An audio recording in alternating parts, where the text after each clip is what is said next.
Words are so powerful. People say that all the time. We know this, but sometimes we still use words or phrases that are negative. We don't even realize it. So today I'm going to share three that we, things that we all say a lot that are at least subtly negative and show you ways to make them into something much more positive. So I'm gonna outline them for you real quick, and then we're gonna break it down. First one is have to. I have to go to the store. I have to go to work. I have to pay bills. We're gonna switch that to get to. The other one is busy. And a lot of people don't think of this as negative when you're like, I'm so busy. Oh, my day is so busy. I have such a busy week. We're gonna switch busy to full. That's one that changed my life. And then the last one is I can't. You can always turn that around to how can I? So let's start with the first one I have to. This, I kept catch myself saying this. I have to get this done. I have to pay this bill. I have to get here. I have to get there. I have to take Tyson out. Whatever. Have to sounds like a chore. When all of these things are privileges. I have to walk Tyson. I get to walk my adorable dog. Have to pay bills. We get to exchange money for amazing things, electricity, a place to live. I mean, come on, pay our credit cards, which we might have used to buy some really fun things and some necessities, but we get to do this.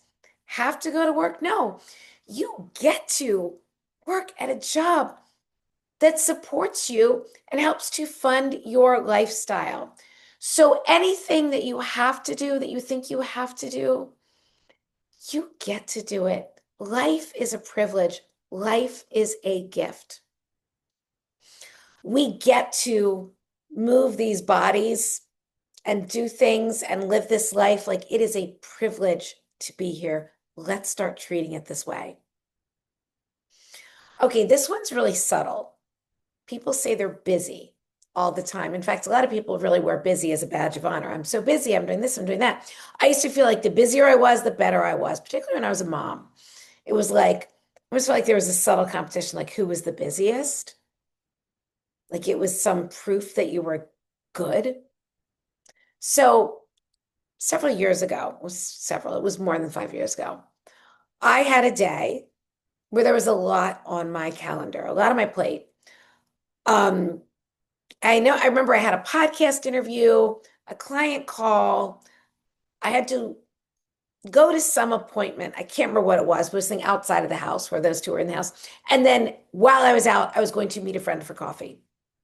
So, and everything, the timing of all of this, it was kind of like this thing if I need to get off the call in time so I could get to my appointment. And then I need to make sure I was out of there in time to meet my friend for coffee. And then I need to be watching the time so I can get back and be ready for the podcast interview.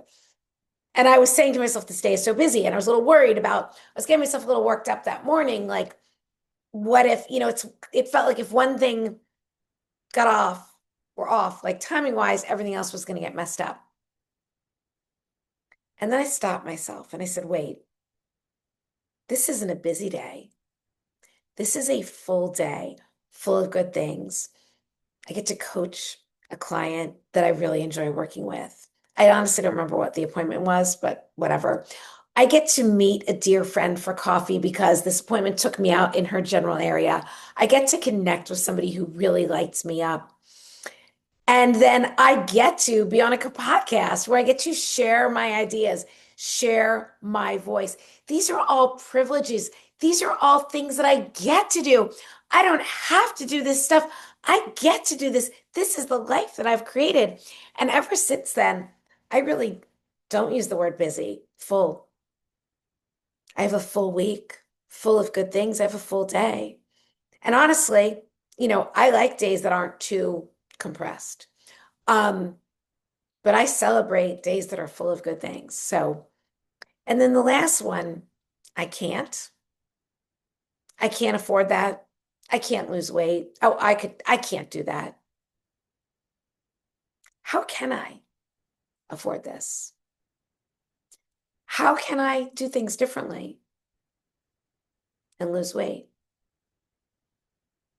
How can I make whatever this thing is happen? I mean, I can't just as like giving up. And so many times, all it is a change of perspective. It's a way of looking at things differently. I can't afford that. How can I? First of all, is there an alternative to that thing that maybe costs less and you could get right now? Or could you change up where are you spending money? Maybe on things that aren't important that you don't have to spend so you could have that thing. Or better yet, how could you create more income and be able to easily pay for that? So I can't, how can I? How can I? Like, I can't is just a definitive, like, I'm giving up. How can I? Just ask the question. You don't even need to figure it out right away. You just say, I like that. How can I afford that? How can I get that? And then just kind of let your subconscious do some of the work and you're going to figure it out. You're going to get what you want. Can't lose weight? No. How can I lose weight? How can I look at this differently? What's worked before that I could kind of use a little differently, do a little better? What could I do differently? How can I look at this more creatively? How can I move my body more? How can I bring in more protein? How can I cut calories? So there's all these things. So again, here are these three phrases, and there are and words. There's so many more, but we switched have to get to. So like I don't, instead of I have to go to work or I have to work out, I get to, and changed busy to full instead of, oh, I'm so busy today. I have a full day. And then last, I can't, just flip that to how can I? Save and share if you found this helpful and drop any questions in the comments.